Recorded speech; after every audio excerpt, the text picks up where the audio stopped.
ನನ್ನ ಹೆತ್ತ ತಾಯಿ ಇದ್ದಿದ್ರು ಕೂಡ ಈ ತರ ನಿನ್ ಹಾಗೆ ನನ್ನ ಕಾಪಾಡ್ಕೋತಿದ್ರು ಇಲ್ವೋ ಗೊತ್ತಿಲ್ಲ. ನಿನ್ಗೂ ಒಬ್ಬ ಮಗ ಇದ್ದಿದ್ರೆ ಆಗ್ಲೂ ಕೂಡ ನನ್ನನ್ನ ಇಷ್ಟು ಪ್ರೀತಿಸ್ತಾ ಇದ್ಯಾ ನೀನು?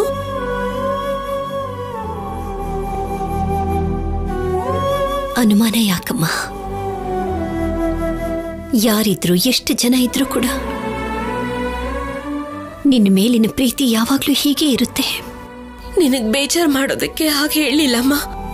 ಈಗ ನನ್ಗೋಸ್ಕರ ಇರೋದು ನೀನು, ಅಜ್ಜಿ, ಕಂದ. ನೀನ್ ತೋರ್ಸೋ ಈ ಪ್ರೀತಿ, ಅಜ್ಜಿ ಕೊಡೋ ಧೈರ್ಯ ಇದೆ ಈಗ ನಾನೆಷ್ಟು ಧೈರ್ಯವಾಗಿ ಇರೋ ಹಾಗೆ ಮಾಡಿರೋದು. ಆಫೀಸನ್ನ ಹೀಗೆ ಒಂಟಿಯಾಗಿ ಮಾಡಿ ಹೊರಟೋಗ್ತಾರೆ ಅಂತ ಯಾವತ್ತೂ ಅನ್ಕೊಂಡಿರ್ಲಿಲ್ಲ. ಅದೇ ತರ ಈ ಕಾರಣದಿಂದ ನಿನ್ ಪ್ರೀತಿ ನನ್ನಿಂದ ದೂರ ಆಗಲ್ಲ ಅಲ್ವಾ? ಶೌರ್ಯ ನಿನ್ನನ್ನ ಯಾವ ರೀತಿ ಪ್ರೀತಿಸ್ತಾ ಇದ್ನೋ, ನಮ್ಮ ಪ್ರಾಣ ಇರೋವಾಗ್ಲೂ ಹೋದ್ಮೇಲೂ ಅದೇ ರೀತಿನೇ ಪ್ರೀತಿಸ್ತೀವಮ್ಮ. ನೀನೇನು ಅಂತ ನನಗೆ ಗೊತ್ತು. ಪ್ರಾಣ ಹೋಗೋದು ಅದು ಇದು ಅಂತ ಹೇಳ್ಬೇಡಮ್ಮ. ನಿಜನೇ ಹೇಳ್ತಾ ಇದ್ದೀನಮ್ಮ. ಈ ಜನ್ಮಕ್ಕೆ ನೀನೇ ನನ್ನ ಪ್ರಾಣ, ನೀನೇ ನನ್ನ ಲೋಕ.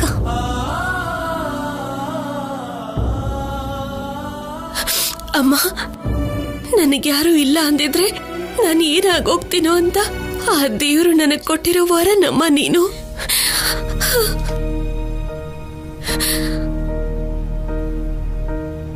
ಮನಸ್ಸಿನಲ್ಲಿ ಏನು ಯೋಚನೆ ಮಾಡದೆ ಕಣ್ತುಂಬ ನಿದ್ರೆ ಮಾಡು.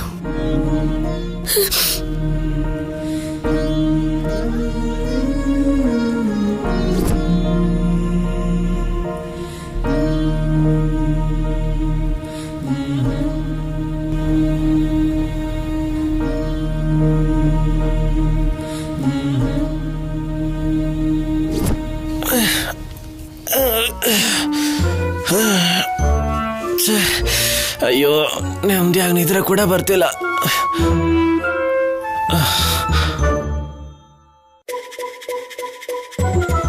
ಅಣ್ಣ ಚೆನ್ನಾಗಿ ನಿದ್ರೆ ಮಾಡ್ತಾವನೆ. ಅಣ್ಣ ಅಣ್ಣ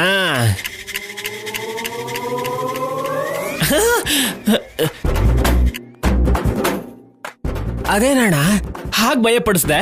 ಕಣ್ ಬಿಡ್ಕೊಂಡು ನಿದ್ರೆ ಏನಾದ್ರು ಮಾಡ್ತಿದ್ಯಾ ಹೇಗೆ? ನೀನೇ ಹೇಳ್ದಲ್ಲೋ, ಕಣ್ಣು ಮುಚ್ಚಿದ್ರು ತೆಗೆದ್ರು ಏನು ವ್ಯತ್ಯಾಸ ಇಲ್ಲ ಅಂತ. ಅಣ್ಣ, ನಾನ್ ತಮಾಷೆಗಂದಿದ್ದು, ಅದನ್ನೇ ಮನ್ಸಲ್ಲಿ ಇಟ್ಕೊಂಡಿದ್ಯಾ? ಇಲ್ಲ ಕಣ. ರಾತ್ರಿ ಹೊತ್ತು ಕಣ್ ಕಾಣಿಸ್ಲಿಲ್ಲ ಅಂದ್ರೇನೆ ಹೀಗಿದೆ. ಮತ್ತೆ ಕಣ್ಣೇ ಕಾಣಿಸ್ದೇ ಇರೋರು ಎಷ್ಟು ಕಷ್ಟ ಪಡ್ತಿರ್ತಾರೋ. ಹೌದು ಅಣ್ಣ, ತುಂಬಾ ಕಷ್ಟ ಆಗತ್ತೆ. ಅವ್ರಿಗೋಸ್ಕರ ಏನಾದ್ರೂ ಮಾಡ್ಬೇಕಣ್ಣ. ಏನ್ ಮಾಡ್ತೀಯ ಅಣ್ಣ? ನಮ್ಮ ಹತ್ರ ಅಂತದ್ದೇನಿದೆ? ಲೇ, ನಾನಿರೋದೇನಕ್ಕೋ ನನ್ನನ್ನೇನ್ ಅನ್ಕೊಂಡಿದ್ಯಾ? ನಾನೇ ಮಾಡ್ತೀನೋ. ಹಗಲು ರಾತ್ರಿ ಕಷ್ಟ ಪಟ್ಟಾದ್ರೂ ಸಂಪಾದನೆ ಮಾಡ್ತೀನಿ, ಸಹಾಯ ಮಾಡ್ತೀನಿ. ಅಣ್ಣ, ನಿನ್ ಬದುಕು ರಾತ್ರಿ ಕೆಲ್ಸಕ್ ಬರಲ್ಲ. ಇನ್ ರಾತ್ರಿ ಏನ್ ಮಾಡ್ತೀಯಾ? ಮಲ್ಕೋಣ. ನಾನೇನ್ ತಮಾಷೆ ಮಾಡ್ತಾ ಇಲ್ಲ. ನಾನು ಕೊಟ್ಟ ಮಾತನ್ನ ಖಂಡಿತ ಉಳಿಸ್ಕೋತೀನಿ. ನೋಡೋದಕ್ಕೆ ವಿಲನ್ ತರ ಕಾಣಿಸ್ತಿರ್ಬೋದೇನೋ, ಆದ್ರೆ ಮನ್ಸು ಹೀರೋ ತರ ಇರುತ್ತೆ ಕಣೋ. ಅಣ್ಣ, ನಿನ್ ಕಾಲಿಗೆ ಬೀಳ್ತೀನಿ. ತುಂಬಾ ನಿದ್ರೆ ಬರ್ತಿದೆ. ಬೆಳಗ್ಗೆ ಮಾತಾಡೋಣ, ಮಲ್ಕೋಣ. ನೋಡ್ದೇನೋ, ಗಂಟೆ ಬಾರಿಸ್ತು. ಅಂದ್ರೆ ನಾನು ಹೀರೋನೇ. ಇನ್ನ ಪೊಲೀಸ್ ಹುಡುಗಿನ ಬೀಳಿಸ್ಕೋಬೇಕು ಅಂದ್ರೆ ನಾನು ಹೀರೋ ತರನೇ ಕಾಣಿಸ್ಬೇಕು. ಫೋನ್ ನೋಡು, ಯಾರು ನೋಡು. ಅಣ್ಣ, ಯಜಮಾನ್ರು ಫೋನ್ ಮಾಡ್ತಾವ್ರೆ. ಯಜಮಾನ್ರ? ರಿಸೀವ್ ಮಾಡು. ಹೇಳಿ ಯಜಮಾನ್ರೆ. ತಮ್ಮ, ಬೆಳಗ್ಗೆನೆ ಮಾಲ್ ಡೆಲಿವರಿ ಕೊಡ್ಬೇಕು, ಸ್ವಲ್ಪ ಬೇಗ ಬಾ. ಸಿನಿಮಾ ರಿಲೀಸ್ ಇದೆ ಯಜಮಾನ್ರೆ. ತಲೆ ಕೆಟ್ಟಿದ್ಯಾನ ನಿನ್ಗೆ? ಟಿಕೆಟ್ ಮಾರಿದ್ರೆ ಏನ್ ಬರುತ್ತೋ? ಇದು ನಿನ್ ಕೈಯಲ್ಲೇನೆ ಸಾಧ್ಯ ಆಗೋದು. 10 ಲಕ್ಷದ ಮಾಲ್ ಇದು. ಹೌದಾ? ನಮ್ಗೇನ್ ಕೊಡ್ತೀರಾ? ರೆಗ್ಯುಲರ್ ಆಗಿ ತಗೊಳ್ತೀಯಲ್ಲ 2%. ಏ ಇಲ್ಲ ಇಲ್ಲ ಇಲ್ಲ ಇಲ್ಲ ಯಜಮಾನ್ರೆ, ರೇಟ್ ಜಾಸ್ತಿ ಮಾಡಿದ್ದೀನಿ. 5% ಕೊಟ್ರೆ ಬರೋದು.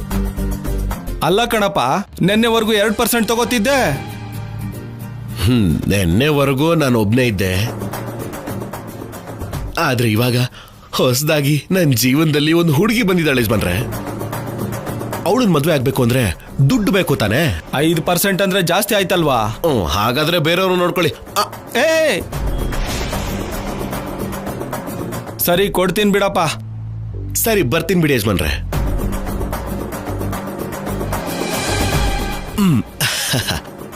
ಅಣ್ಣ, ಹೀರೋ ಅಂತಿದ್ದೆ, ಮತ್ತೆ ಇಂಥ ಕೆಲಸ ಒಪ್ಕೋತಿದ್ಯಾ? ಲವ್, ಹೀರೋ ಅನ್ಕೊಂಡ್ರೆ ದುಡ್ಡು ಬರುತ್ತೇನೋ? ಇನ್ನ ಹುಡುಗಿ ನನ್ನ ಜೀವನದಲ್ಲಿ ಬರಬೇಕು ಅಂದ್ರೆ ದುಡ್ಡು ಬೇಕು. ಅವಳು ನಾಳೆ ಬಂದು ನಿನ್ ಹತ್ರ ಎಷ್ಟು ದುಡ್ಡು ಇದೆಯೋ ಅಂತ ಕೇಳಿದ್ರೆ ಏನ್ ಹೇಳಿ? ಅದಕ್ಕೆ ಒಪ್ಕೊಂಡೆ. ಬೆಳಗ್ಗೆನೆ ಹೋಗ್ಬೇಕು, ಬಿದ್ಕೋ. ಸರಿ ಅಣ್ಣ, ಮಾಲ್ಕೋತೀನಿ. ಬಿದ್ಕೊಳ್ಳಲಿ. ಅಯ್ಯ,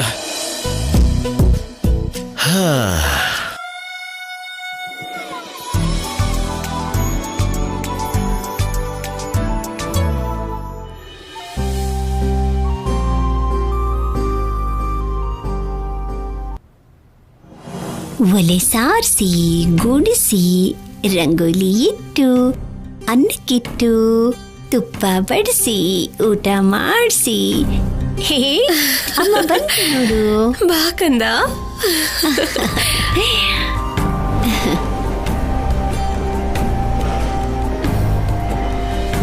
ಅಮ್ಮ ಡ್ಯೂಟಿಗೆ ಹೋಗಿ ಬರ್ತಾಳೆ. ನಾನು ಬರೋವರೆಗೂ ನೀನು ಗಲಾಟೆ ಮಾಡ್ದೆ ಅಜ್ಜಿ ಜೊತೆ ಆಟ ಆಡ್ಕೊಂಡಿರ್ಬೇಕು, ಸರಿನಾ?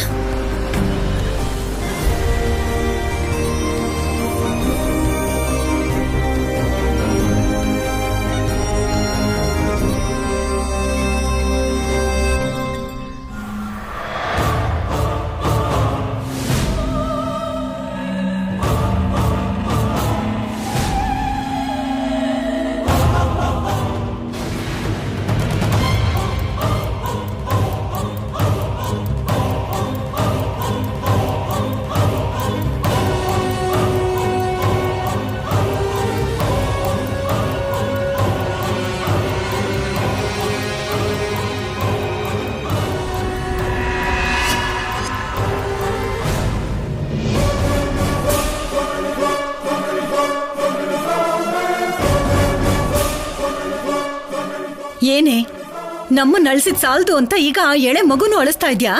ಈಗ ನಾನು ಏನ್ ಮಾಡ್ದೆ ಅತ್ತೆ? ನೀನೇನು ಮಾಡೋ ಅವಶ್ಯಕತೆ ಇಲ್ವೇ. ನಿನ್ನ ನೋಡಿದ್ರೆ ಇವ್ನ ಅಳ್ತಾನೆ. ಅವನಳುನ ನಿಲ್ಸಕ್ಕಾಗ್ದೆ ನಾವ್ ಸಾಯ್ಬೇಕು. ನಿನ್ ಮಗುನ ನೋಡ್ಕೊಳ್ಳೋದು ಸಮಾಧಾನ ಮಾಡೋದನ್ನ ಬಿಟ್ಟು ಮನೆಯಿಂದ ಆಚೆ ಮಾಡ್ತಿದ್ಯಲ್ಲ ಕೆಲ್ಸ, ಅದನ್ ಮಾಡು ಸಾಕು.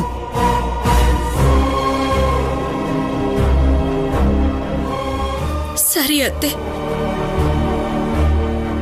ಡ್ಯೂಟಿಗೆ ಟೈಮ್ ಆಗ್ತಾ ಇದೆ. ಅಮ್ಮ, ನೀನ್ ಎದುರುಗಡೆ ಬಾ.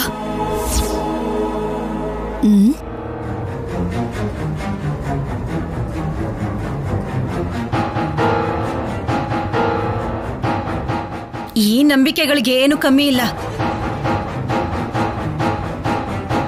ಕಾಕಿ ಬಟ್ಟೆ ಹಾಕೊಂಡ್ಮೇಲೂ ಆ ನಂಬಿಕೆಗಳನ್ನ ಇನ್ನೂ ಪಾಲಿಸಿದ್ರೆ ಇನ್ನ ಆ ಕೆಲಸ ಮಾಡ್ದ ಹಾಗೇನೆ. ಯಾಕೆ ದಮಯಂತಿ, ಕಲ್ಯಾಣಿನ ಬೈಯೋದಕ್ಕೆ ಏನಾದ್ರೂ ಒಂದು ಕಾರಣ ಹುಡುಕ್ತಾನೆ ಇರ್ತೀಯಲ್ಲ. ನೀನ್ ಕ್ಷೇಮವಾಗಿ ಹೋಗಿ ಕ್ಷೇಮವಾಗಿ ಹಿಂತಿರುಗಿ ಬಾ ಅಂತ ಹೇಳಿದ್ರೆ ತಾನೆ ಅವಳು ನೆಮ್ಮದಿಯಾಗಿ ಹೋಗಿ ಕೆಲಸ ಮುಗಿಸ್ಕೊಂಡು ಬರ್ತಾಳೆ.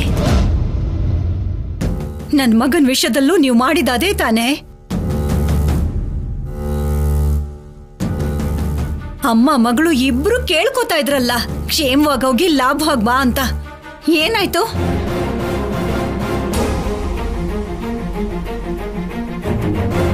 ನೀನ್ ಅವನ ಎದುರಿಗೆ ಬರ್ತಾ ಇದ್ದೆ. ನಿನ್ನ ಮಗಳು ಎಲ್ಲಾ ವಿಷಯದಲ್ಲೂ ಅವನನ್ನ ಮುಂದಕ್ಕೆ ಕಳಿಸಿ ಅವನು ಮುಂಚೆನೆ ಹೋಗೋ ಹಾಗೆ ಮಾಡ್ಬಿಟ್ಲು.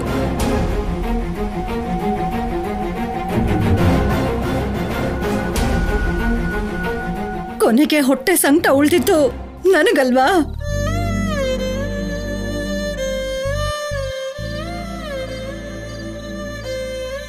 ಅತ್ತಿಗೆ, ಪದೇ ಪದೇ ಆ ಮಾತು ಹೇಳ್ಬೇಡಿ. ಹೀಗೆ ಅಂತ ಹೇಳಿ ಹೇಳಿ ನೋವು ಜಾಸ್ತಿ ಮಾಡ್ತಿದ್ದೀರಾ.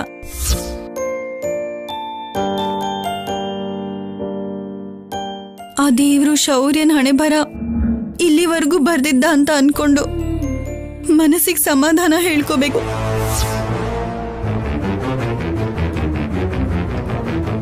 ಏನೇ ಈಗ ನೀನು ನನಗ್ ಬುದ್ಧಿ ಹೇಳೋ ತರ ಆಗ್ಬಿಟ್ಟೆ ಅಲ್ವಾ? ನನ್ನ ಮಗ ಹಣೆ ಬರಹನ ಚೆನ್ನಾಗಿ ಬರ್ಸ್ಕೊಂಡ್ ಬಂದಿದ್ದ ಕಣೆ. ಮಧ್ಯದಲ್ಲಿ ಕೆಲವು ಗ್ರಹಗಳು ಸೇರ್ಕೊಂಡು ನನ್ ಮಗನ್ ಕೊನೆ ಮುಖ ಕೂಡ ನೋಡೋ ಅದೃಷ್ಟ ಇಲ್ದಿರೋ ಹಾಗೆ ಮಾಡ್ಬಿಟ್ರು.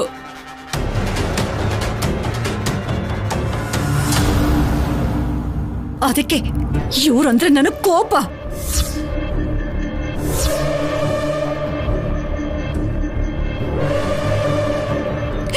ಇವರು ನೋಡ್ದಾಗೆಲ್ಲ ನನ್ಗೆ ನನ್ನ ಮಗ ನೆನ್ಪಗ್ ಬರ್ತಾನೆ. ನನ್ ಮನ್ಸಲ್ಲಿರೋ ಮಾತು ಬಾಯಿಂದ ಹೊರಗ್ ಬರುತ್ತೆ.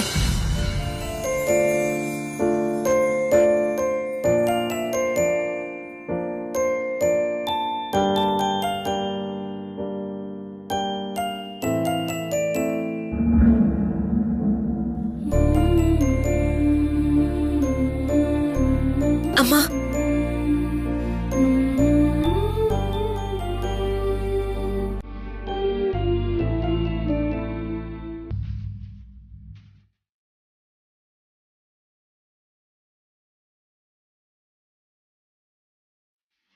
ಚಲ್. ಜಿಗ್ಗ ಜಿಗ್ಗ ಜಿಗ್ಗ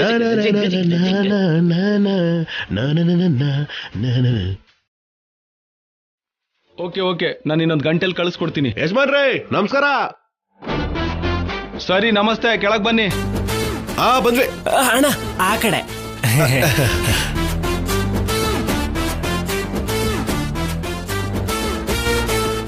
ಅಣ್ಣ ಹಾಗೆ ಹಾರಕ್ ಹೋದಿಯಲ್ಲ ಯಾಕೆ? ಬಾಯಿ ಮುಚ್ಕೊಂಡಿರಲ್ಲ, ಯಜಮಾನ್ರು ಕಾಯ್ತಾವ್ರೆ. ದುಡ್ಡಿರುತ್ತೆ, ಮಾಲು ಇರುತ್ತೆ, ಬಾ. ನಮಸ್ಕಾರ ಯಜಮಾನ್ರೇ. ನಮಸ್ತೆ ಅಣ್ಣ. ಚೆನ್ನಾಗಿದ್ದೀರಾ? ಹಾ ಚೆನ್ನಾಗಿದ್ದೀನಿ. ನೀನ್ ಹೇಗಿದ್ಯಾ? ಬಿಂದಾಸ್ ಆಗಿದ್ದೀನಿ. ಕೂತ್ಕೋಣ. ನಮಗೇನ್ ಯಜಮಾನ್ರೆ, ಬಿಂದಾಸ್ ಆಗಿದ್ದೀವಿ. ಹೌದು, ಮಾಲೆಲ್ಲಿ? ಆ ಮಾಲ್ನ ಇವನಿಗೆ ಕೊಡಪ್ಪ. ಒಗೇ ಮಾದೇಶ್ವರ.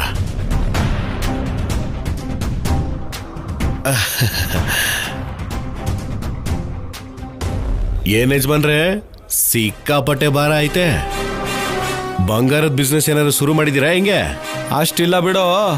ಈ ಮಾಲ್ ತಗೊಂಡೋಗಿ ತಲಗಡ್ಪುರದಲ್ಲಿ ಭೀಮ್ರಾವ್ ಪ್ರಸಾದ್ ಕೊಟ್ಬಿಟ್ರೆ 10 ಲಕ್ಷ ರೂಪಾಯಿ ದುಡ್ಡು ಕೊಡ್ತಾನೆ. 10 ಲಕ್ಷನಾ? ಅದೇನ್ ದುಡ್ಡೇನಣ್ಣ? ದುಡ್ಡು ಅಲ್ದೇ ಇದ್ರೆ ಕಲ್ ಅನ್ಕೊಂಡಿದ್ಯಾ? ಮುಚ್ಕೊಂಡಿರಲಿ ಯಜಮಾನ್ರೆ, ಅವನು ಗೊತ್ತಿಲ್ಲ ಬಿಡಿ. ಸರಿ, ಬೇಗ ಹೋಗಿ ಕೆಲಸ ಮುಗಿಸ್ಕೊಂಡ್ ಬಾ. ಸರಿ ಯಜಮಾನ್ರೆ. ಹೌದು ಯಜಮಾನ್ರೆ, ಮಾಲನ್ನ ನಾನೇ ಕೊಡಬೇಕು, ಮತ್ತೆ ದುಡ್ಡು ನಾನೇ ತರಬೇಕು. ದುಡ್ಡು ನೋಡ್ತಿದ್ದ ಹಾಗೆ ಆ ದುಡ್ಡನ್ನ ತಗೊಂಡು ಹಂಗೇ ಎಸ್ಕೇಪ್ ಆಗ್ಬಿಟ್ಟೆ ಅನ್ಕೋ. ಅವಾಗ ಏನ್ ಮಾಡ್ತಿರೋ? ಅಲ್ವೋ, 10 ಲಕ್ಷ ತಗೊಂಡೋಗಿ ಎಲ್ಲಿಗೆ ಓಡೋಗ್ತೀಯೋ? ಬೆಂಗಳೂರಲ್ಲಿ ಯಾವ ಗಲೀಲೇ ಇದ್ರು ನಮ್ ಹುಡುಗರು ಎತ್ತಾಕೊಂಡ್ ಬಂದು ಇಲ್ಲಿ ಬಿಸಾಕ್ತಾರೆ.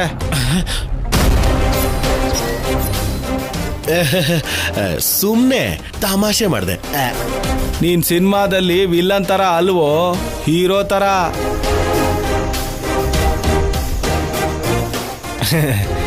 ಈ ಕೆಲಸ ಸರಿಯಾಗಿ ಮುಗಿಸ್ದೆ ಅಂದ್ರೆ ಮುಂದಿನ ವಾರ 1 ಕೋಟಿ ರೂಪಾಯಿ ಡೀಲ್ನ ನಿನಗೆ ಕೊಡ್ತೀನಿ. ಕೋಟಿ ರೂಪಾಯಿನ? ಇವನೊಬ್ಬ. ಎದಳಲ್ಲ, ಎದಳಮ್ಮ. ಮುಂದಿನ ಸರಿ ಈ ಡಬ್ಬ ನನ್ ಮಗನ ಕರ್ಕ ಬರ್ಬೇಡ. ದುಡ್ಡು ಅಂದ್ರೆ ಪ್ರಾಣ ಹೋದವನ್ ತರ ಆಡ್ತಾನ ಇವನು. ಅಣ್ಣ, ಮತ್ತೆ ಅಷ್ಟು ದುಡ್ಡು ಅಂದ್ರೆ ತಲೆ ತಿರುಗ್ದಾಗ ಆಗತ್ತೆ. ಯಾಕ ಕೋಪ ಮಾಡ್ಕೋತಿದ್ಯಾ? ನೀನು ಕೋಟಿಗೇನೆ ತಲೆ ತಿರುಗಿದ್ರೆ 10 ಕೋಟಿಗೆ ಪ್ರಾಣ ಹೋಗ್ಬಿಡುತ್ತಾ? ಯಜಮಾನ್ರೆ, ಅವನ್ ಕತೆ ಬಿಟ್ಟಾಕಿ ನಾನು ಈ ಕೆಲಸ ಏನೋ ಮಾಡ್ತೀನಿ. ಮಾಲೇನೋ ಕೊಟ್ರಿ, ಅಡ್ವಾನ್ಸ್ ಕೊಡ್ಲಿಲ್ವೇ? ಡೆಲಿವರಿ ಕೊಟ್ಮೇಲೆ ತಗೊಳ್ಳೋ. ಅದೇಗಾಗ್ಬಿಡುತ್ತೆ. ಗಾಡಿ ಮುಂದೆ ಹೋಗ್ಬೇಕು ಅಂದ್ರೆ ಪೆಟ್ರೋಲ್ ಹಾಕ್ಬೇಕು. ಈ ಹೀರೋ ಕೆಲಸ ಶುರು ಮಾಡ್ಬೇಕು ಅಂದ್ರೆ ದುಡ್ಡು ಕೊಡ್ಬೇಕು. ಏಯ್, ಆ ದುಡ್ಡು ಕೊಡ ಇವನ್ಗೆ.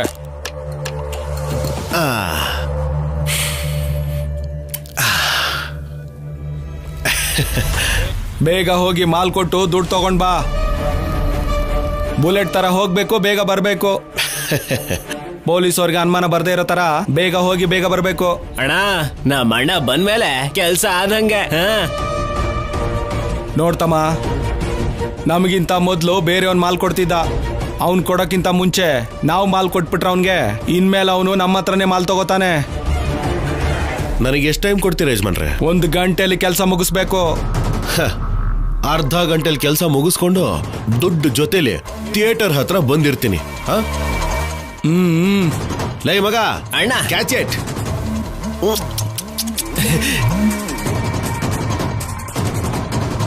ಯಜಮಾನ್ರ ಬರ್ತೀವಿ. ಬರ್ತೀವಣ್ಣ.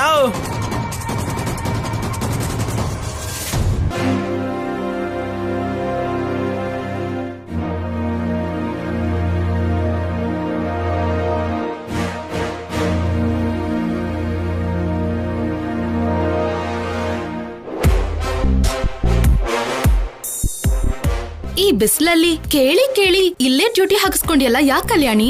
ಆ ಬೈಕ್ ಕಳ್ಳನ್ನ ಹಿಡಿಬೇಕು ಅಂದ್ರೆ ಅವನು ಈ ಏರಿಯಾಲೇ ಕಾಣಿಸಿದ್ದು, ಹಾಗಾಗಿ ಇಲ್ಲೇ ಹುಡುಕ್ಬೇಕಲ್ವಾ? ಮತ್ತೆ ಅವನ್ ಇಲ್ಲಿಗೆ ಯಾಕೆ ಬರ್ತಾನೆ? ಕಳ್ಳ ಕೂಡ ಹೀಗೆ ಅನ್ಕೋತಾನೆ, ಕಾಣಿಸ್ಕೊಂಡಿದ್ ಏರಿಯಾಲೇ ತಿರ್ಗಾಡಿದ್ರೆ ಯಾರೋ ಹಿಡಿಯಲ್ಲ ಅಂತ. ಅವನು ಖಂಡಿತ ಹೀಗೆ ಬರ್ತಾನೆ, ನಮ್ ಕೈಗೆ ಸಿಕ್ಕಾಕೋತಾನೆ. ಕಳ್ಳರು ತುಂಬಾ ಬುದ್ಧಿವಂತರು, ನೀನ್ ಅನ್ಕೊಳ್ಳೋ ಅಷ್ಟು ಅಮಾಯಕರಲ್ಲ. ನಾವ್ ಹೀಗೆ ಯೋಚನೆ ಮಾಡ್ತೀವಿ ಅಂತ ಅವ್ರು ಬರಲ್ಲ. ಬಣ್ಣ ಬದಲಾಯಿಸೋ, ನಂಬರ್ ಪ್ಲೇಟ್ ಬದಲಾಯಿಸೋ, ಮತ್ತೆ ಕಳ್ತನ ಮಾಡಕ್ ಟ್ರೈ ಮಾಡ್ತಿರ್ತಾರೆ. ನಮ್ ಯಜಮಾನ್ರು ಹೇಳ್ತಿದ್ರು, ಕಳ್ಳನ್ನ ಹಿಡಿಬೇಕು ಅಂದ್ರೆ ಕಳ್ಳನ ಹಾಗೆ ಯೋಚನೆ ಮಾಡ್ಬೇಕಂತ. ನಾನು ಅದನ್ನೇ ಫಾಲೋ ಮಾಡ್ತಿದ್ದೀನಿ. ಅವರು ಯಾವ ತರ ಪ್ಲಾನ್ ಮಾಡಿದಾರೋ ನಾನು ಅದೇ ತರ ಪ್ಲಾನ್ ಮಾಡಿ ಆ ಕಳ್ಳನ ಹಿಡಿತೀನಿ. ಬೈಕ್ನ ಹುಷಾರಾಗಿ ಕಾಪಾಡಿ ಎಸ್ಐಗೆ ಕೊಟ್ಟಿರೋ ಮಾತನ್ನ ಉಳಿಸ್ಕೋತೀನಿ.